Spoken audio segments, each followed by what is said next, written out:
Tá gravando? Oi família, eu sou a Amanda e para os mais íntimos eu sou a Amandita. E tá começando mais um vídeo no canal Os Amanditos. Hoje eu tô sozinha aqui, né, o Gabriel não tá comigo e nenhum dos bebês porque eles estão dormindo. Possivelmente no meio desse vídeo tem alguma criança comigo? Sim, pra quem não conhece a gente, né, a gente mostra a nossa rotina pra vocês no Instagram. É uma rotina com 2 bebês, a gente tem o Miguel de 1 ano e 7 meses e a Laura que hoje tem 4 meses. E a gente mostra a nossa rotina lá nesse Instagram, quem quiser é só acompanhar. A gente mostrou muita coisa nos stories do nosso dia a dia. E o vídeo de hoje, como vocês já viram aí, né, o meu relato de parto do meu primeiro filho, do Miguel. Foi um parto que teve bastante coisa, tem muito pano pra manga, muita coisa pra falar. Já quero deixar bem claro aqui que o meu intuito não é aterrorizar ninguém. Principalmente se você tá aí grávida, né, tá perto de ter o seu bebê, eu sei que a gente fica bem ansiosa com esse momento, né, o momento do parto, a gente realiza muita coisa. Mas eu preciso falar a verdade, preciso falar o que aconteceu comigo e essa foi a minha experiência, tá bom? Não vai achar que isso pode acontecer com você, mas aí também serve de alerta. Não tá gravando. É sério. Tô brincando. Talvez esse seja o momento mais esperado e idealizado por qualquer mãe, a hora do parto, o nascimento do filho. A gente idealiza, né? A gente imagina um parto que a gente quer, um parto perfeito.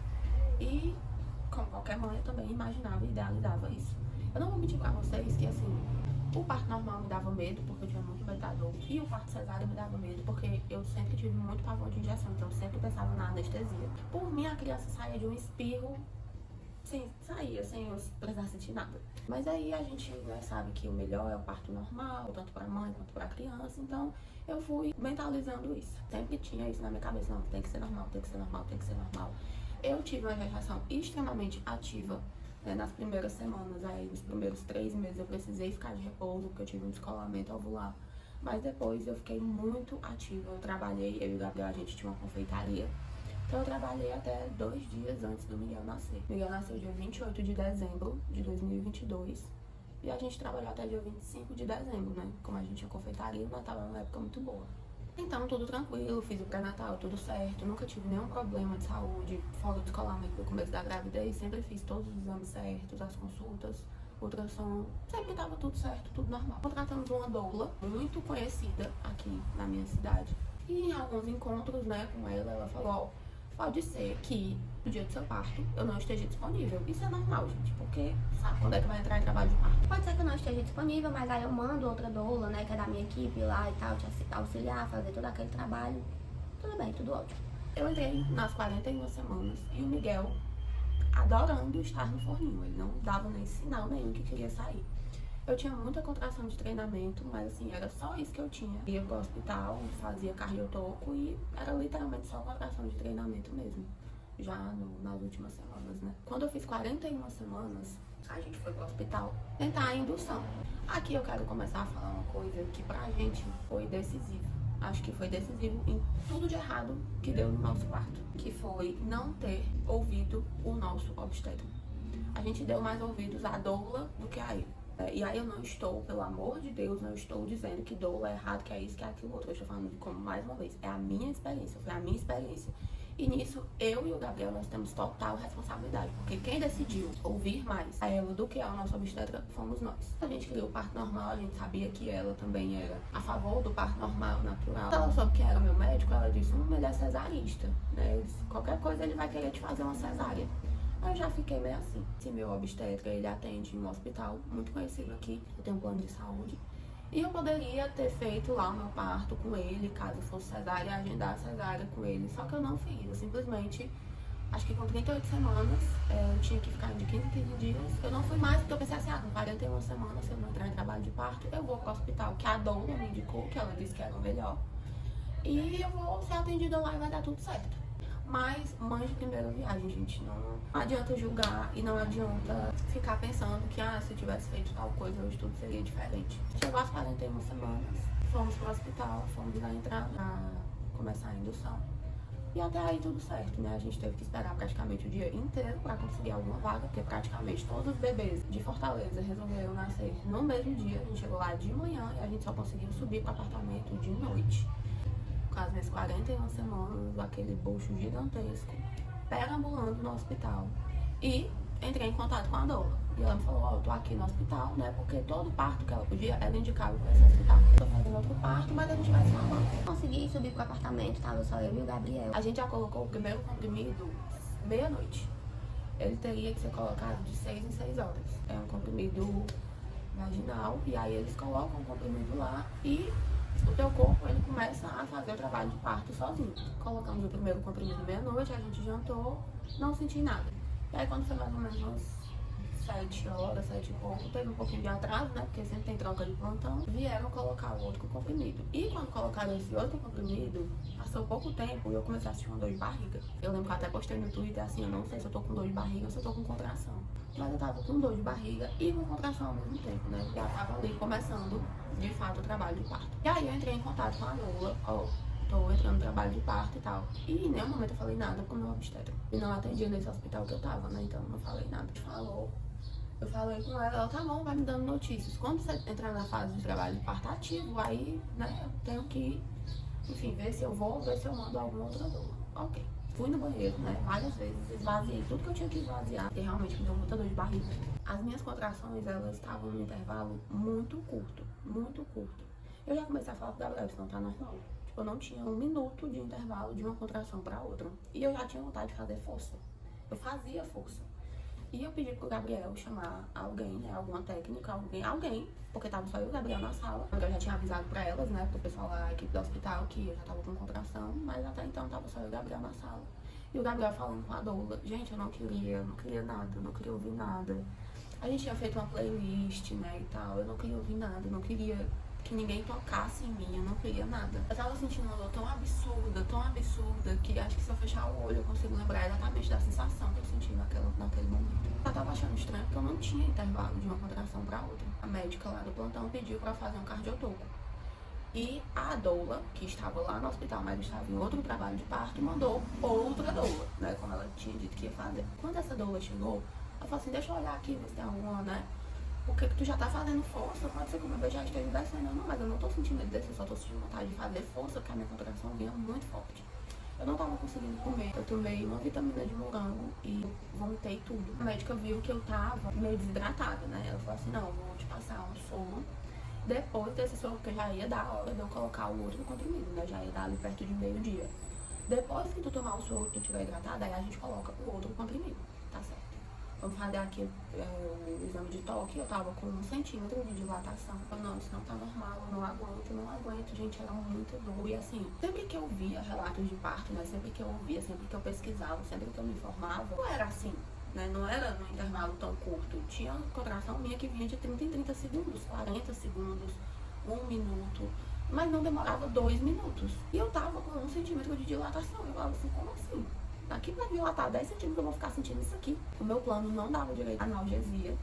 Então eu ficava assim, gente, eu vou ter que ficar aqui sem tomar analgesia, sentindo isso aqui até os 10 centímetros. Nessa altura eu já tinha pedido a cesárea umas 10 vezes. E o Gabriel sempre muito paciente, né, muito calmo. E ele só falava assim, bem, fica tranquila, lembra que a gente quer o parto normal, mas se você não estiver aguentando, tá tudo bem, a gente não vai cesárea. Isso me fazia ter força pra esperar um pouco mais, mas assim, eu não conseguia comer, eu não conseguia beber água. A doula tava tentando fazer os exercícios comigo, né, pra poder amenizar aquela dor. Mas a todo momento eu falava, gente, não tá passando essa dor, não tá vindo outra contração, não importa o exercício que eu faça.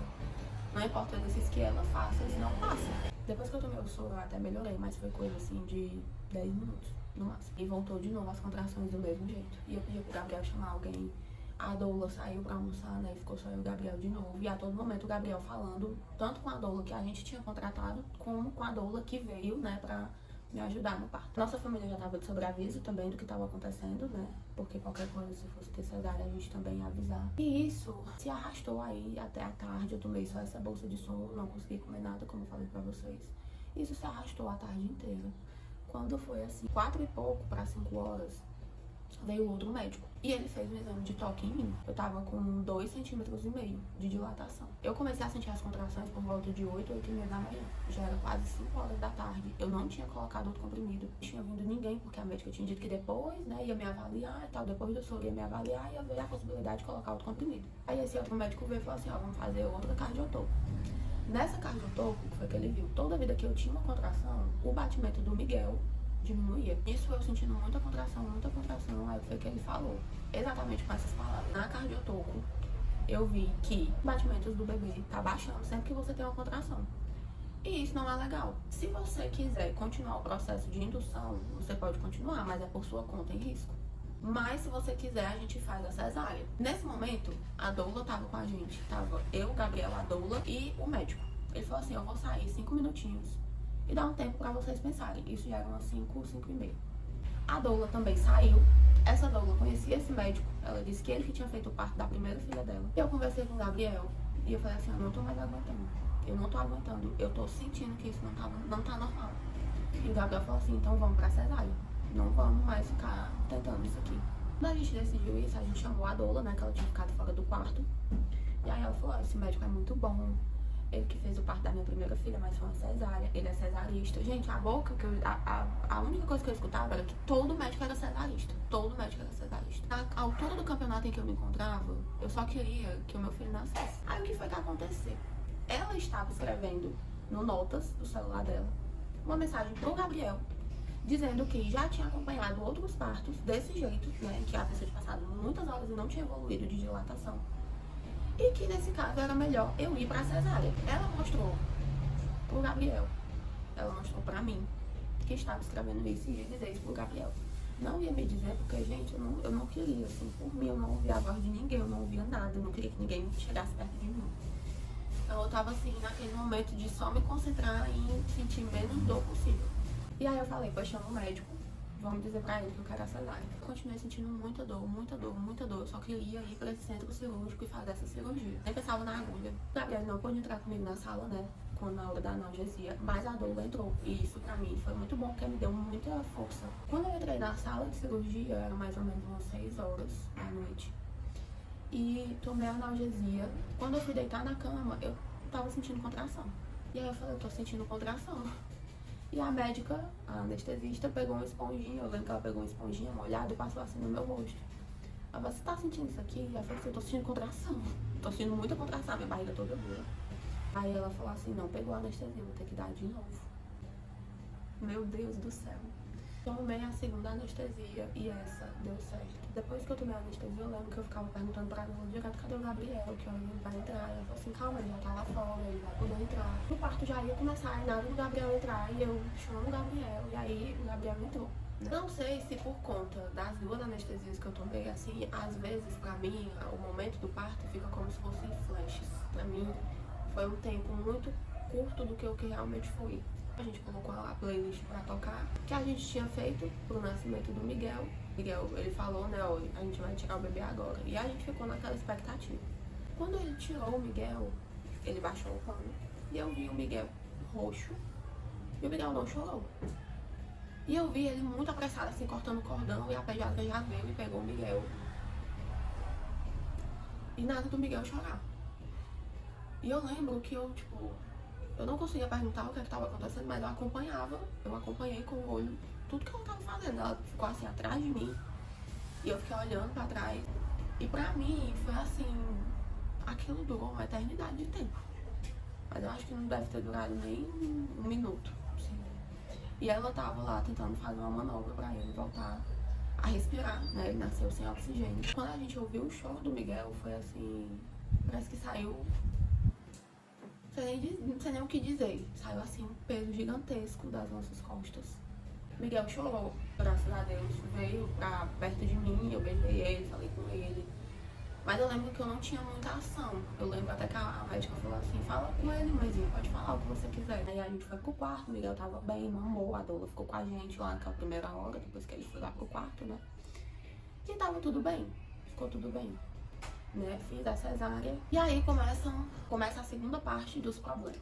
Em nenhum momento, ninguém do hospital, nenhuma técnica, nenhuma enfermeira, nenhum médico foi lá e falou pra mim ou pro Gabriel que eu tinha que me movimentar algumas horas depois, que eu tinha que movimentar as minhas pernas algumas horas depois do parto, da cirurgia. A única coisa que eu lembro da noite que o Miguel nasceu é que eu dormi a noite inteira. Não lembro de ter acordado pra dar mamar pra ele, pra trocar ele, pra nada. Eu lembro que o Miguel nasceu às 6h40 do dia 28 de dezembro. Eu fui pro quarto, eu dei mamar pra ele e eu lembro de ter acordado no outro dia, 8h30 da manhã mais ou menos, com as meninas, né, as técnicas de enfermagem lá, me acordando pra me trocar, pra trocar o meu absorvente. que o médico tinha colocado na cirurgia. Eu não me movimentei em momento nenhum. Todo esse tempo. Eu tava toda suja, a cama tava toda suja. Eu me levantei, tomei banho. Aí sim eu lembro de, depois que eu acordei, eu comi, eu andei. Eu não tava sentindo nada na minha cirurgia. Ela colocou o curativo, que é aquele curativo de 7 dias, né? Eu não ia precisar fazer nada. Depois de 7 dias eu só ia precisar tirar e pronto, vida que segue. A médica pediatra que acompanhou o parto do Miguel, ela passou lá no nosso quarto e deu um papelzinho de pré-alta pra gente.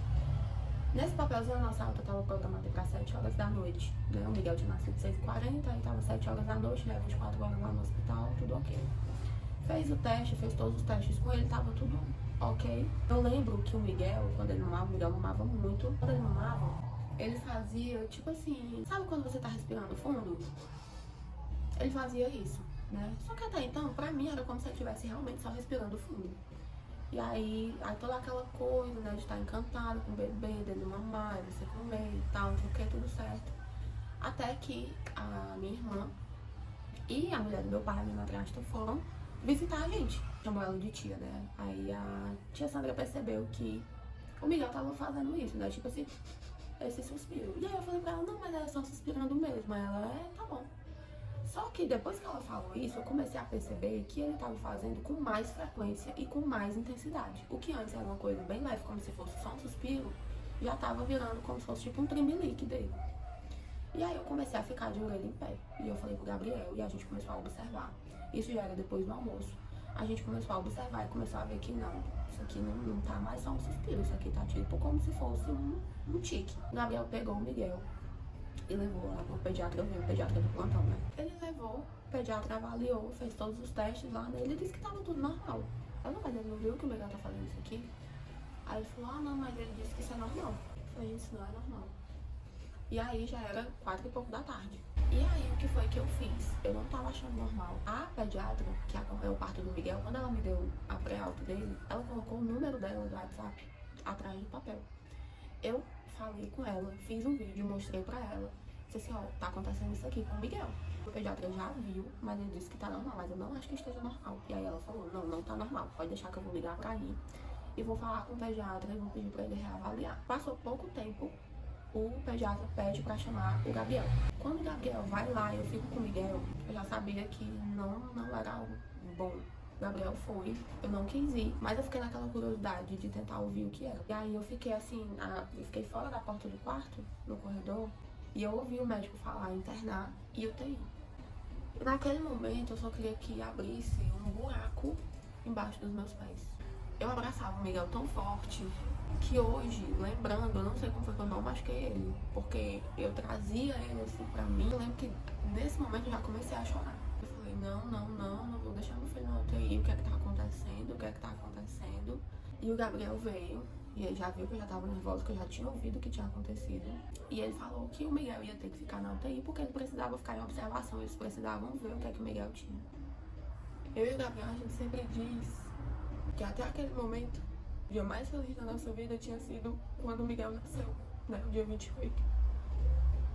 E o pior tinha sido o dia 29, que foi quando a gente teve que ir deixar o nosso filho na UTI.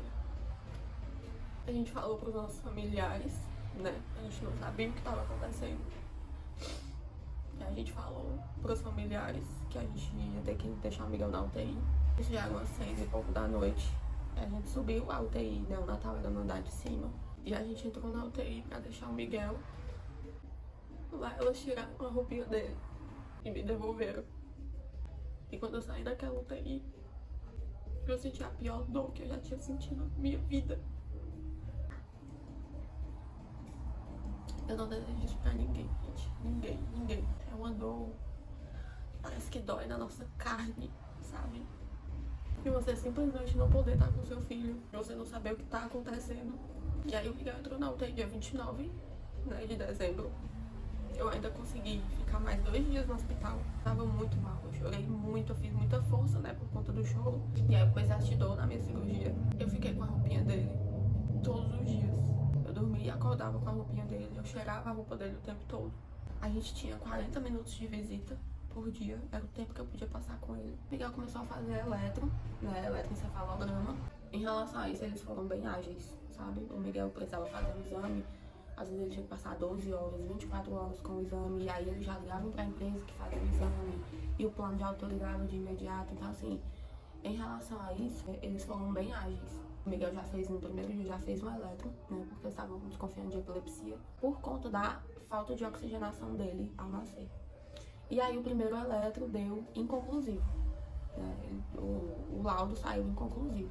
Aí ele começou a tomar remédio controlado, né, pra controlar aqueles espasmos. No outro dia de manhã, no dia 30 de dezembro, a gente foi visitar ele e ele ainda estava fazendo, né, os espasmos, mas bem mais leve. E eu lembro que eu só pedia pra chegar lá e ele não tá mais fazendo aquilo, porque eu tinha tanto medo de ver ele fazer aquilo, porque eu queria o meu filho, né, eu só queria estar com o meu filho. E aí ele não tava mamando, ele tava com uma sonda, tava se alimentando por essa sonda. Eu comecei a ordenhar o meu leite, né? Quando não tinha o meu leite, eles davam a fórmula pro Miguel. Mas eu comecei a ordenhar e deixava lá na UTI. Eu ligava pra UTI, perguntava como ele tava. Eu peguei o contato de uma enfermeira muito gente boa. Eu sempre perguntava pra ela como é que ele tava. Eu consegui ficar no hospital até dia 31. No dia 31 eu pedi pra médica, até pelo amor de Deus, pra eu ficar naquele hospital. Porque mesmo sabendo que eu não podia ficar com ele o tempo todo, a sensação que eu tinha é que eu tava perto dele, sabe? E aí ela não deixou, ela me deu a minha alta, porque eu tava bem. Eu podia pegar uma infecção hospitalar e era muito pior. E eu vim pra casa com o Gabriel e sem o Miguel, dia 31 de dezembro. Foi de longe o pior ano novo da minha vida.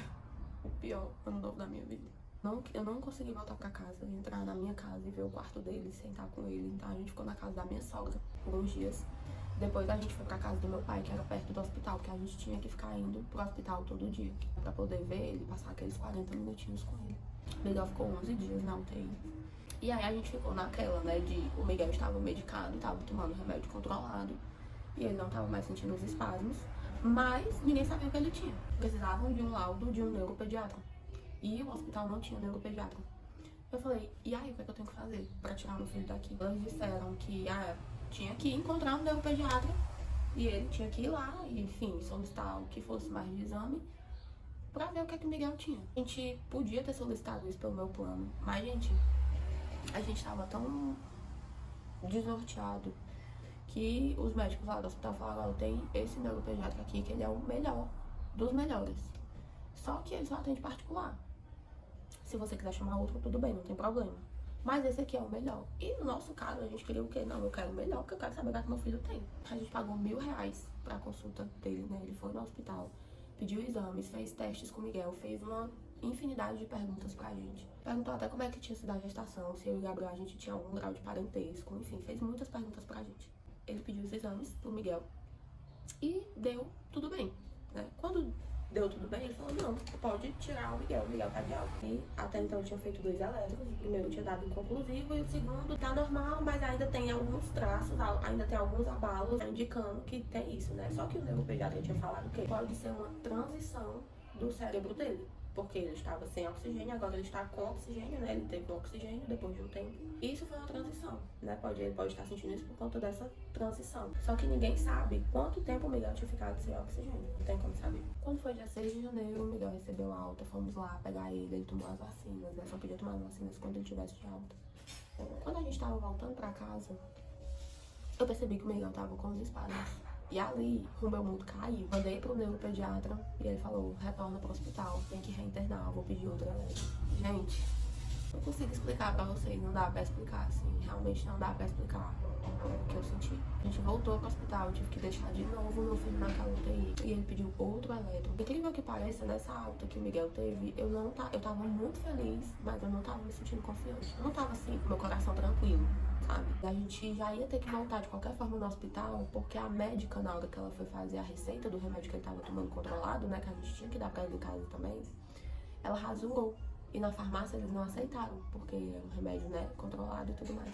E a gente teve que voltar pro hospital. No caminho eu percebi que o Miguel tava... Aí eu, não, gente, de novo, não. E aí foi quando eu mandei pro neuropediatra e ele falou isso, né? A gente voltou, reinternou, conseguiu reinternar o Miguel lá, né? Porque, assim, lá não tem pediatria.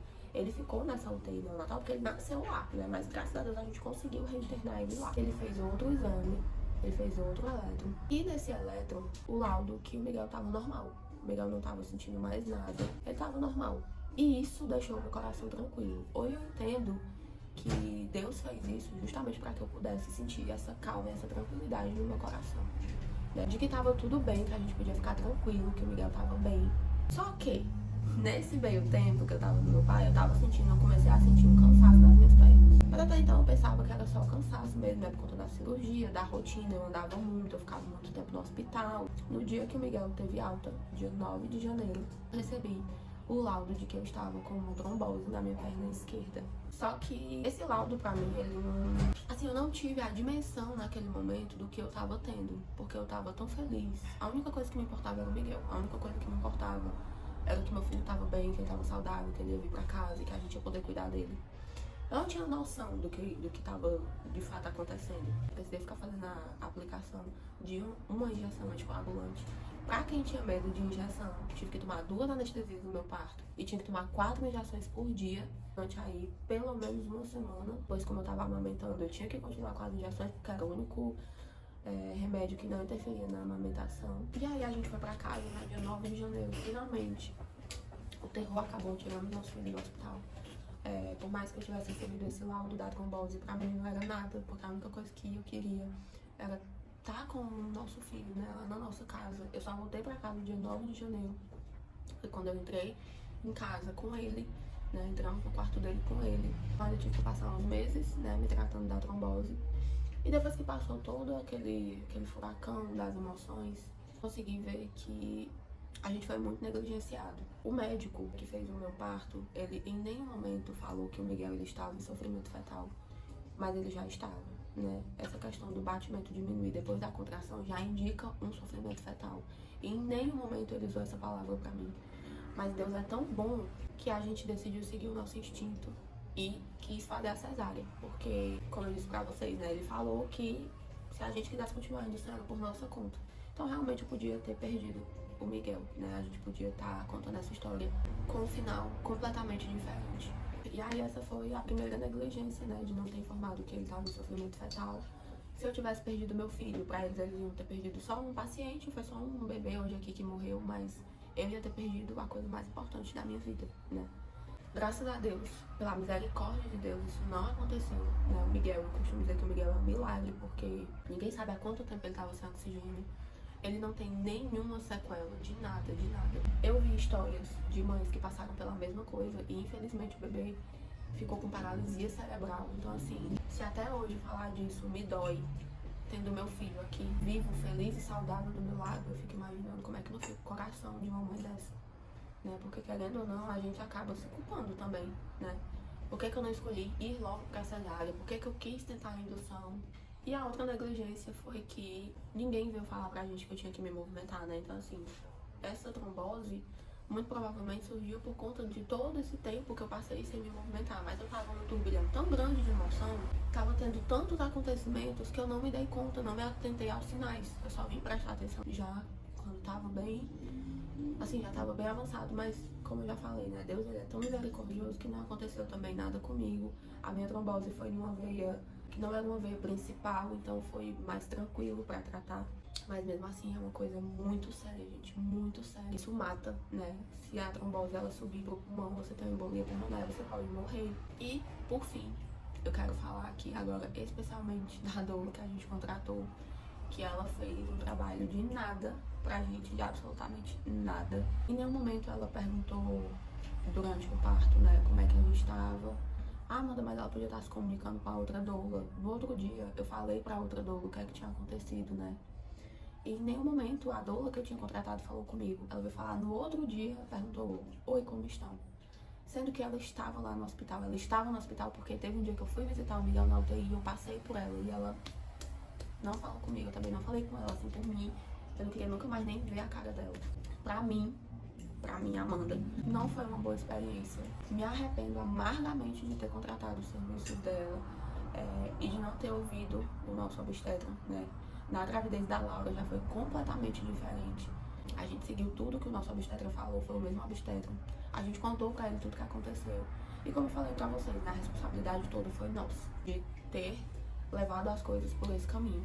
Mas não deixa de cada pessoa que fez parte dessa história também tem uma responsabilidade, né? Porque profissionais da área da saúde, eles têm a obrigação de te informar o que tá acontecendo, de te falar a verdade, independente de qualquer coisa, independente dele achar que você sabe, independente dele achar isso ou aquilo outro. O papel dele não é achar, o papel dele é informar. Ah, mas se você... Gente, às vezes você se informa, você estuda, você tá com a melhor equipe e as coisas ainda acontecem. Não adianta julgar, não adianta dizer que... Ah, é porque apontar o dedo e querer procurar culpado, né? Acho que foi assim... Como eu digo, graças a Deus o Miguel tá aqui, tá vivo, tá bem, mas essa história poderia ter um final completamente diferente. Prestem atenção, se atentem, sigam o instinto de vocês. Como eu falei pra vocês, o médico em nenhum momento disse que o Miguel tava em sofrimento fetal, mas eu segui o meu instinto de querer fazer a cesárea.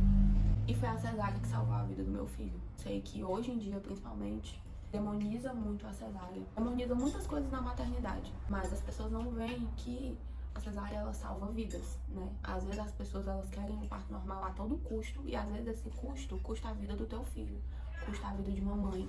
E depois do que aconteceu comigo, eu sempre digo, o parto perfeito é aquele que a mãe e o filho estão bem.